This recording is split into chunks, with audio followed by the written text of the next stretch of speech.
me say a couple things. My wife had no idea that I was doing this because she didn't know when I was going to propose. And when we were at church, I put that envelope of $10,000 in the tithing basket. She was sitting right next to me, so I was literally praying to God, like, God, hopefully she doesn't see this, because we weren't sharing each other's finances. She had an idea of where I was, but not for sure. But we were talking about wanting to start saving for marriage. And so if she saw a ginormous chunk of money being put into that basket, I'd imagine she'd have some questions. But obviously God didn't want her to see it. So when I put it in there, I was concerned because it was in my pocket. It was like bulging. I was like, I hope she doesn't see this. When I put it in, she had no idea.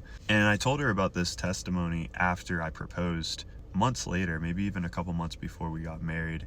And not only she was supportive of it, she barely had any reaction. She was just like, okay, cool, that's great. If there's one person in my life that is an angel, it is my wife. I've been absolutely blessed with her, and she is just such a woman of faith and prioritizes God over everything better than even I do, especially money. And so because of this story and experience that we both had as far as how God blessed us because of this obedience, I remember when we got married, I asked her, I said, hey, if we do, because we plan to build wealth God's way, if we do build wealth, would you ever be open to the point where we can sell all of our possessions and give away all of our assets and start all the way over from ground zero?